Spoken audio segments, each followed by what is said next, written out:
মাঝরাত প্রায় 12টার দিকে হঠাৎ ঘুম ভেঙে গেল। মনে হলো বাথরুম যেতে হবে। ধীরে ধীরে উঠে বাথরুমের দিকে পা বাড়ালাম। ফিরতে কিছুটা সময় লেগে গেল। ঘরে ফিরে দেখি আন্টি বিছানায় শুয়ে আছেন, তবে উল্টো দিকে মুখ করে। ঘরের মৃদু আলোয় মনে হচ্ছিল সময় 4:04। আন্টির সিল্কের নাইটির ঝলমলে আলো তাকে আরো মোহনীয় করে তুলেছিল। আমি আস্তে আস্তে পা বাড়িয়ে তার কাছে গেলাম। দেখলাম তিনি গভীর ঘুমে আচ্ছন্ন। তার মুখে শান্তির ছাপ স্পষ্ট। এমন দৃশ্য দেখে আমার মনে যেন এক ধরনের অস্থিরতা কাজ করতে শুরু করলো। আমি নিজেকে সামলে মাথা ঠান্ডা রাখার চেষ্টা করলাম। কয়েক মুহূর্তের মধ্যেই মনোবল ফিরে পেলাম। ভাবলাম এই পরিস্থিতি এড়িয়ে গিয়ে নিজের ঘুমের দিকে মনোযোগ দেওয়াই উচিত। কিন্তু ঠিক তখনই আন্টির ঘুম ভেঙে গেল। আমাকে সামনে দেখে তিনি কিছুটা অবাক হলেন। আমি সৌরভ। আন্টি ছিলেন অসম্ভব সুন্দরী এক মহিলা। তার একটু স্বাস্থ্যবান চেহারা তাকে আরও আকর্ষণীয় করে তুলেছিল। যে কেউ তাকে একবার দেখলেই মুগ্ধ হয়ে যেত। কয়েকদিন আগে আমি একটি ইন্টারভিউয়ের জন্য মুম্বাই থেকে গুজরাট যাচ্ছিলাম। ট্রেনে বসে দেখলাম আমার সামনে বসে আছেন এক ভদ্রমহিলা। তার চেহারায় এক ধরনের অপূর্ব সৌন্দর্য ও আকর্ষণ ছিল, যা সহজেই মনকে টেনে নেয়। আলো পড়ে তার মুখের উজ্জ্বলতা আরও ফুটে উঠেছিল। তার লম্বা চুল তাকে আরও মোহনীয় করে তুলেছিল। তার কোমল ব্যক্তিত্ব ও সহজ সরল আচরণ দেখে আমার মন ভালো হয়ে গেল। তাকে দেখে এক ধরনের ইতিবাচক অনুভূতি কাজ করছিল, যেন তার উপস্থিতি আমাকে সাহস দিচ্ছে। ট্রেন চলতে চলতে ভাবলাম তার সঙ্গে কথা বললে কেমন হয়। অবশেষে সাহস করে আলাপ শুরু করলাম। তিনি হাসি মুখে জিজ্ঞেস করলেন, আপনি কোথায় যাচ্ছেন? আমি হেসে বললাম, গুজরাটে যাচ্ছি, সেখানে একটি ইন্টারভিউ আছে। তিনি শুনে বললেন, খুব ভালো। আমি গুজরাটের বাসিন্দা। এরপর তিনি জানালেন তিনি মুম্বাই এসেছিলেন তার স্বামীর সঙ্গে দেখা করতে। আমি জানতে চাইলাম, আপনার নাম কি? তিনি বললেন, আমার নাম প্রিয়া। আমি বললাম, আপনি গুজরাটের কোন এলাকায় থাকেন? তিনি উত্তর দিলেন, আমি কলেজে থাকি। আমাদের আলাপ চলতে থাকলো। কথা বলার সময় তার ব্যক্তিত্ব আমাকে ক্রমশ আকর্ষণ করতে থাকলো। ভ্রমণের সময় আমরা একে অপরের জীবনের গল্প ভাগাভাগি করলাম। আমি তাকে জানালাম আমার ইন্টারভিউ একটি অটোমোবাইল কোম্পানিতে। তিনি আমাকে উৎসাহ দিলেন। তার কথাগুলো খুব আন্তরিক এবং শক্তি যোগানোর মতো ছিল। রাতের প্রায় 11টা বাজে। ট্রেন যখন কল্প স্টেশনে থামলো, আমি ও প্রিয়া আন্টি দুজনেই ট্রেন থেকে নামলাম। আন্টির ব্যাগটি ভারী ছিল, তাই আমি বললাম, আন্টি, আমি আপনার ব্যাগটি ধরছি। তিনি আন্তরিকভাবে ধন্যবাদ জানালেন। স্টেশন থেকে বাইরে এসে প্রিয়া জিজ্ঞেস করলেন, এখন রাতে কোথায় থাকার পরিকল্পনা করেছেন? আমি বললাম, সম্ভবত একটি হোটেল খুঁজতে হবে। তখন প্রিয়া বললেন, যদি সমস্যা না হয় আপনি আমাদের বাড়িতে আসতে পারেন, বাড়ি কাছেই। আমি কিছুক্ষণ ভেবে সম্মতি দিলাম। রাতে অচেনা জায়গায় হোটেলে খোঁজার থেকে আন্টির বাড়িতে যাওয়াই নিরাপদ মনে হলো। ট্রেনে তার সঙ্গে আলাপের পর থেকে আমি বেশ স্বস্তি অনুভব করছিলাম। আমরা দুজনে হাঁটতে হাঁটতে তার বাড়ির দিকে এগিয়ে গেলাম। হাঁটার সময় তাকে জিজ্ঞেস করলাম, আপনার বাড়ি আর কত দূর? তিনি হেসে বললেন, আর একটু দূর, তুমি দেখবে। আমাদের বাড়ির পরিবেশ খুব সুন্দর। তার কথায় আশ্বস্ত হলাম। ভাবলাম এটি হয়তো একটি নতুন বন্ধুত্বের সূচনা হতে পারে। তার বাড়িতে পৌঁছে তিনি দরজা খুলে আমাকে ভেতরে আসার আমন্ত্রণ জানালেন। ভেতরে ঢুকে আমি বললাম, ধন্যবাদ আন্টি। তিনি হাসি মুখে বললেন, ধন্যবাদ তো আমাকে বলা উচিত। তুমি আজ আমাকে অনেক সাহায্য করেছ। বাড়ির ভেতরে একটি নরম আলো ছিল, আর দেওয়ালে ঝোলানো ছবি বাড়িটিকে অদ্ভুতভাবে সুন্দর করে তুলছিল। আন্টি স্নেহভরা কণ্ঠে জিজ্ঞেস করলেন, সৌরভ, তোমার কি ক্ষুধা লেগেছে? কিছু খাবে? সত্যি বলতে আমার পেটেও বেশ খিদে ছিল, তাই বিনয়ের সঙ্গে বললাম, আন্টি, একটু ভাত হলে চলবে? তিনি মুচকি হেসে বললেন, ঠিক আছে, আমি রান্না করি, তুমি সামনের ঘরে গিয়ে বিশ্রাম নাও। আমি তার কথা মতো সামনের ঘরে গেলাম। নিজের কাপড় পরিবর্তন করে হাত মুখ ধুয়ে নিলাম। আরামদায়ক একটি লোয়ার আর টি শার্ট পরে একটু শান্তিতে বসার জন্য প্রস্তুত হলাম। ঘরটি খুবই আরামদায়ক এবং শান্ত ছিল, যা আমার মনে এক ধরনের স্বস্তি এনে দিয়েছিল। কিছুক্ষণ পর আন্টি ব্ল্যাক সিল্কের নাইটি পরে বাইরে এলেন। তিনি দেখতে বেশ সুন্দর লাগছিলেন। তার সাধারণ পোশাকে একটি অসাধারণ আকর্ষণ ছিল। তিনি হাসি মুখে বললেন, কি হলো, ঠিক লাগছে না? আমি হেসে বললাম, আন্টি, আপনি তো খুব সুন্দর দেখাচ্ছেন। আমার কথায় তিনি মুচকি হেসে রান্নার কাজে ফিরে গেলেন। আমি বিছানায় বসে ফোনে কিছু দেখতে শুরু করলাম। কিছুক্ষণের মধ্যেই রান্না করা খাবারের সুগন্ধ এসে পৌঁছালো। আন্টি বললেন, খাবার প্রায় হয়ে গেছে, তুমি টেবিলে বসো। আমি টেবিলে গিয়ে বসলাম। তিনি ভাত আর তরকারি পরিবেশন করলেন। আমরা খাবার খেতে খেতে কথাবার্তা বলছিলাম। আন্টি জিজ্ঞেস করলেন, খাবার কেমন লাগছে? আমি বললাম, অত্যন্ত ভালো। তিনি হেসে বললেন, আর আমার বাড়ি কেমন লাগলো? আমি বললাম, বাড়ি খুব ভালো। এরপর তিনি ধীরে ধীরে প্রশ্ন করলেন, এই বাড়ির মালকিন কেমন লাগলো? আমি একটু বিস্মিত হয়ে বললাম, তিনি তো খুব ভালো। তিনি ধন্যবাদ জানিয়ে বললেন, তোমার ইন্টারভিউয়ের সময় কখন? আমি বললাম, কাল সকাল 10টায়। তিনি বললেন, তাহলে সমস্যা নেই, আমি তোমার জন্য নাস্তা বানিয়ে দেব, তুমি খেয়ে নাও। আমি সম্মতি জানালাম। খাওয়া শেষে আমরা থালা বাসন পরিষ্কার করলাম। আন্টি বললেন, তোমাকে বিশ্রাম করতে হবে, সকালে তাড়াতাড়ি উঠতে হবে। আমি মুচকি হেসে বললাম, আপনি কোনো পারফিউম ব্যবহার করেন? আপনার ঘরে খুব সুন্দর গন্ধ আসছে। তিনি হেসে বললেন, সবই মহিলা পারফিউম, তোমার জন্য উপযুক্ত নয়। রাত গভীর হয়ে এসেছিল। আমি বিছানায় শুয়েছিলাম। কিছুক্ষণ পর আন্টি ঘরে এসে মুচকি হেসে বললেন, তুমি কি আর কিছু বলবে? আমি হেসে জিজ্ঞেস করলাম, আপনি কি জানতে চান? তিনি আমার চোখের দিকে তাকিয়ে বললেন, যদি তোমার চাকরি এখানে হয়ে যায়, তুমি কোথায় থাকতে চাও? আমি কিছুক্ষণ ভেবে বললাম, সম্ভবত একটি রেন্টের ঘর নিতে হবে। তিনি চুপ করে থাকলেন কিছুক্ষণ, তারপর বললেন, তুমি কি আমার বাড়িতে থাকতে পারবে? আমি কিছুটা হতভম্ব হয়ে বললাম, আন্টি, আপনার বাড়িতে আমি কতদিন থাকব? তিনি মুচকি হেসে বললেন, যতদিন তুমি চাও। আমি বললাম, কিন্তু এটা ঠিক মনে হচ্ছে না। তিনি বুঝতে পেরে বললেন, ঠিক আছে, তুমি রেন্টে থাকতে পারো। যা রেন্ট দিতে হবে সেটা আমাকে দিলেই হবে, এতে আমারও সুবিধে হবে। আমি ভাবলাম, এটা আসলেই ভালো একটা প্রস্তাব। বললাম, ঠিক আছে, আগে তো চাকরি পেতে হবে, সেটাই আগে দেখি। তিনি বললেন, তোমার চাকরি নিশ্চিত হয়ে গেছে। আমি হাসতে হাসতে বললাম, আপনি কিভাবে জানলেন? তিনি বললেন, আমার কিছু অনুভূতি আছে। এরপর তিনি আবার জিজ্ঞেস করলেন, যদি চাকরি হয়, তুমি কি আমার বাড়িতে থাকবে? আমি মাথা নেড়ে সম্মতি দিলাম। আমাদের মধ্যে একটি ভালো বোঝাপড়া তৈরি হলো। কিছুক্ষণ গল্প করার পর আমি বললাম, আন্টি, আমাদের এখন ঘুমোতে হবে, সকালে তো উঠতে হবে। তিনি বললেন, ও হ্যাঁ, আমাকেও অফিসে যেতে হবে। আমি জিজ্ঞেস করলাম, আমি কোথায় ঘুমোবো? তিনি বললেন, তুমি আমার পাশে শুতে পারো, আমরা একসঙ্গে ঘুমাবো। আমি কিছুটা সংকোচ প্রকাশ করে বললাম, না, আমি অন্য ঘরে ঘুমাবো। তিনি বললেন, অন্যান্য ঘর পরিষ্কার নেই, তুমি আমার ঘরে শুয়ে যাও। শেষমেশ আমি তার কথা মেনে নিলাম।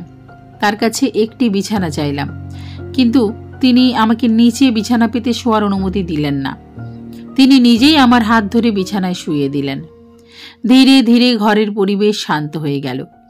রাতের নিস্তব্ধ বাতাসে মনে হচ্ছিল এই অজানা সাক্ষাৎ আমাদের জীবনে নতুন অধ্যায়ের সূচনা করতে পারে। রাত প্রায় 1টায় ঘুম ভেঙে গেল। আমি বাথরুমে গেলাম। ফিরে এসে দেখলাম আন্টি আমার দিকে পিঠ করে শুয়ে আছেন। তার পোশাক কিছুটা এলোমেলো ছিল।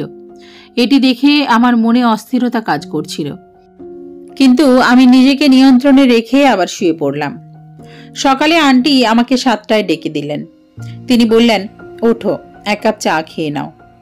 আমি বললাম, আন্টি, আমি চা খাই না। তিনি হাসি মুখে বললেন, কোনো সমস্যা নেই, একবার খেয়ে দেখো, আমি তোমার জন্য ভালোবাসা দিয়ে বানিয়েছি। তার কথায় অন্য একরকম অর্থ অনুভব করছিলাম, কিন্তু নিজের অজান্তেই তা উপেক্ষা করলাম। প্রস্তুত হওয়ার সময় আন্টি বললেন, ইন্টারভিউ শেষ হলে আমার সাথে দেখা করতে এসো এবং কাজের খবর জানিও। আমি একটি অটো নিয়ে ইন্টারভিউ দিতে বেরিয়ে পড়লাম। দুপুর 3টার দিকে ফিরে এসে দেখি বাড়ির দরজায় তালা লাগানো। আমার কাপড় সব ভেতরে ছিল, আর আমি আন্টির ফোন নম্বর নিতে ভুলে গিয়েছিলাম। বাধ্য হয়ে অপেক্ষা করতে লাগলাম। সন্ধে 5টার দিকে আন্টি ফিরলেন। তিনি একটি সুন্দর পোশাক পরেছিলেন। দরজা খুলে আমাকে ভেতরে আসতে বললেন। এরপর বললেন, তুমি একটু দাঁড়াও, আমি কাপড় পরিবর্তন করে আসছি। কিছুক্ষণ পর আন্টি একটি আরামদায়ক লোয়ার এবং শর্ট টি শার্ট পরে বেরিয়ে এলেন। তিনি জিজ্ঞেস করলেন, এখন বলো ইন্টারভিউ কেমন হলো? আমি বললাম, আমার তো বাড়ি যেতে হবে। এটি শুনে আন্টি একটু বিষণ্ণ হয়ে বললেন, ইন্টারভিউ ভালো হয়নি? কাজ পাওনি? আমি উত্তর দিলাম, না, এমন কিছু নয়। আমার চাকরি হয়েছে এবং আমাকে 3 দিন পর যোগদান করতে হবে। আন্টি খুশি হয়ে জানতে চাইলেন, তাহলে তুমি বাড়ি যাচ্ছ কেন? তার কথায় বোঝা যাচ্ছিল আমার চলে যাওয়া তাকে কিছুটা দুশ্চিন্তাগ্রস্ত করছে। আমি বললাম, আমার কাছে তেমন কাপড় নেই, আমাকে পরিবারের সঙ্গে দেখা করতে যেতে হবে, কিছু প্রয়োজনীয় জিনিসপত্রও নিয়ে আসতে হবে। আন্টি আশাবাদী চোখে প্রশ্ন করলেন, তুমি ফিরে আসবে তো? তার চোখে এমন এক অভিব্যক্তি ছিল যেন আমার চলে যাওয়া তাকে সত্যিই কষ্ট দিচ্ছে। আমি বললাম, আন্টি, আমি অবশ্যই ফিরে আসব। এতে তিনি কিছুটা খুশি হয়ে বললেন, তুমি কখন যাচ্ছ? ট্রেন কখন? আমি বললাম, কাল সকালে। রাতের ট্রেনের সুযোগ নেই। এটি শুনে তিনি অনেক আনন্দিত হলেন এবং বললেন, ঠিক আছে, তাহলে আজ তোমার জন্য ঘর সাজাই, সন্ধ্যায় পার্টি হবে। আমি জিজ্ঞেস করলাম, পার্টি কিসের জন্য? আন্টি বললেন, অবশ্যই তোমার চাকরির জন্য। আমি বললাম, আমার কাছে খুব বেশি টাকা নেই। তিনি হাসি মুখে বললেন, কোনো সমস্যা নেই, পার্টি আমি দেব। স্যালারি পাওয়ার পর তুমি ফিরিয়ে দিও। আমরা একসঙ্গে রুম সাজাতে শুরু করলাম। কাজ করতে করতে সন্ধ্যা হয়ে গেল। তারপর তিনি জিজ্ঞেস করলেন, তুমি বাড়িতে খাবে না বাইরে? আমি বললাম, বাড়িতেই খাবো। আন্টি আবার জিজ্ঞেস করলেন, আর পানীয়? আমি একটু চমকে বললাম, কি বলতে চাচ্ছেন? তিনি হেসে বললেন, তুমি কি ড্রিঙ্ক করো না? আমি বললাম, হ্যাঁ, করেছি। তিনি কথা শেষ করতে না দিয়ে বললেন, তাহলে সিদ্ধান্ত হয়ে গেছে, তুমি বাইরে থেকে কিছু নিয়ে এসো, আমি কিছু খাবার প্রস্তুতি করছি। তিনি আমাকে 2000 টাকা দিলেন এবং বললেন, একটি লিকারের বোতল, কিছু ফল এবং শুকনো ফল নিয়ে এসো। আর হ্যাঁ, সিগারেটের একটি প্যাকেটও এনো। দোকানে গিয়ে একটি বোতল কিনলাম, যার দাম 970 টাকা। সত্যি বলতে এর আগে কখনো এত দামি বোতল কিনিনি। তবে আমি বোতল, কিছু ফল এবং সিগারেট কিনে ফিরে এলাম। এদিকে আন্টি রান্না শেষ করে রেখেছিলেন। তিনি পরোটা এবং আলু গোশত রান্না করেছিলেন। আমাকে দেখে আন্টি বললেন, তুমি পোশাক পরিবর্তন করে নাও, এই পোশাকগুলো নোংরা হয়ে গেছে, দ্রুত শাওয়ার নিয়ে ফ্রেশ হয়ে এসো। আমি বললাম, কিন্তু আমার তো অন্য কাপড় নেই। আন্টি বললেন, এই নাও, একটি লোয়ার আর একটি টি শার্ট পরে নাও। আমি কাপড় নিয়ে আমার ঘরে গেলাম। স্নান সেরে নতুন পোশাক পরে বের হয়ে এলাম। আন্টির ঘরে যেতে দেখলাম তিনি তখনও স্নান করছেন।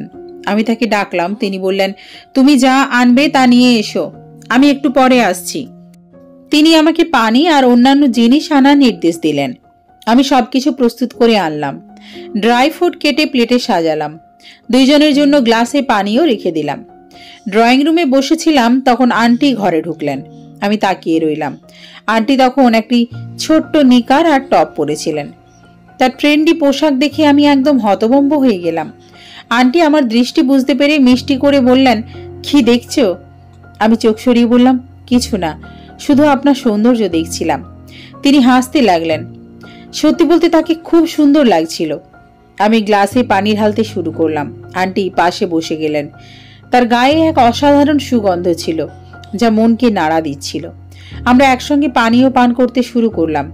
এর মধ্যে আন্টি জিজ্ঞাসা করলেন, আমি কেমন লাগছে?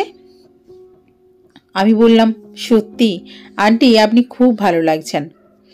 আন্টি একটু হাসলেন এবং বললেন, ভালো লাগছে নাকি আরো কিছু? আমি কোনো উত্তর না দিয়ে পানীয় শেষ করে দিলাম। নতুন একটি পানীয় তৈরি করতে বোতলে হাত দিলাম। তখন আন্টি বললেন, আরে এত তাড়াতাড়ি কেন? এবার আমি বানাচ্ছি। এই কথা বলে তিনি বোতল নিয়ে পানীয় প্রস্তুত করতে লাগলেন। পানীয় শেষ করার পর আন্টি সিগারেটের প্যাকেট হাতে নিয়ে একটি সিগারেট ধরালেন। তারপর মজার স্বরে বললেন, জানু, একটা কথা জিজ্ঞেস করব? আমি বললাম, অবশ্যই আন্টি। তিনি বললেন, তুমি কি সত্যি বলবে নাকি মিথ্যে? আমি বললাম, সত্যি বলবো। তিনি প্রশ্ন করলেন, তোমার কতজন গার্লফ্রেন্ড আছে? এই প্রশ্ন শুনে আমি একটু থমকে গেলাম। আন্টি মিষ্টি হাসি দিয়ে চোখের ইশারায় বললেন, বলো তো। আমি বললাম, আন্টি একজনই আছে। তিনি মৃদু হাসলেন এবং বললেন, তোমার কি তার সঙ্গে ভালো সম্পর্ক গড়ে উঠেছে? আমি সরলভাবে উত্তর দিলাম, হ্যাঁ হয়েছে।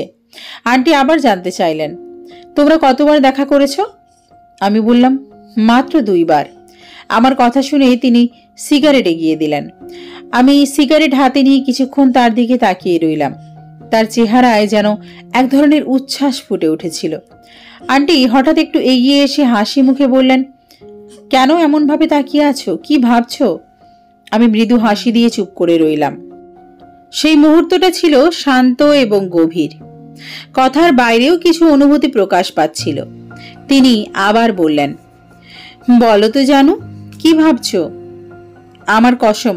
আমি বললাম, আন্টি আপনি সত্যিই অসাধারণ লাগছেন।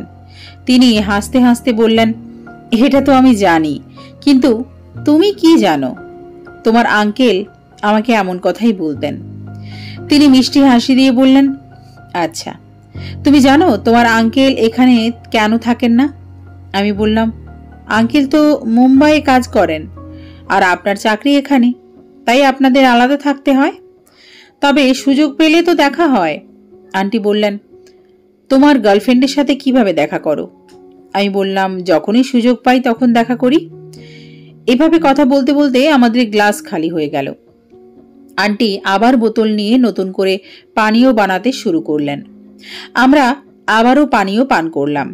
আমি একটি সিগারেট ধরালাম। হঠাৎ আমি অনুভব করলাম আন্টির হাত আমার হাতে এসে লেগেছে। আমি যখন তার দিকে তাকালাম তখন তিনি হাসছিলেন।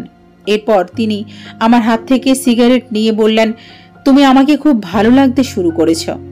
আমি বললাম, আন্টি আপনাকে খুব সুন্দর লাগছে, কিন্তু আপনি বিবাহিত, তাই বিয়ে করার কোনো প্রশ্নই আসে না। এ কথা বলেই আমি হাসতে লাগলাম। এভাবেই আমাদের সারাটি রাত কাটলো। গল্পের শিক্ষা, এই ধরনের সম্পর্ক গড়ার ক্ষেত্রে মানবিক মর্যাদা এবং সীমারেখার প্রতি মনোযোগ দেওয়া উচিত। সম্পর্ক তখনই সফল হয় যখন উভয় পক্ষ একে অপরের আত্মসম্মানের প্রতি শ্রদ্ধা জানায়, অন্যের ব্যক্তিগত সীমা অতিক্রম না করা এবং কখনোই তাদের অস্বস্তিতে না ফেলা আমাদের কর্তব্য। এই গল্পের একটি গুরুত্বপূর্ণ বার্তা হলো, নৈতিকতা এবং আত্মনিয়ন্ত্রণের অভাব মানুষকে ভুল পথে চালিত করতে পারে। আশা করি এই গল্পটি আপনারা উপভোগ করেছেন এবং এর মাধ্যমে কিছু মূল্যবান শিক্ষা পেয়েছেন। মনে রাখবেন, যে কোনো সম্পর্কে বিশ্বাস এবং সম্মানের গুরুত্ব অপরিসীম। বিশেষ করে পুরুষ ও নারীর সম্পর্কগুলোতে পারস্পরিক সম্মান ও মর্যাদা থাকা অত্যন্ত জরুরি। গল্পটি আমাদের স্মরণ করিয়ে দেয় যে নৈতিকতা এবং আত্মসংযম জীবনের গুরুত্বপূর্ণ অংশ। অপ্রয়োজনীয় প্রলোভন বা অনৈতিক কার্যকলাপ থেকে দূরে থাকলে সম্পর্কের গভীরতা ও বিশ্বাস অটুট থাকে।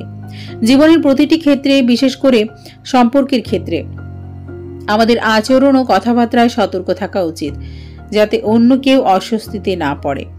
যে কোনো সম্পর্কের মূল ভিত্তি হলো বিশ্বাস এবং সম্মান। এই দুটি উপাদান ছাড়া কোনো সম্পর্ক দীর্ঘস্থায়ী হতে পারে না।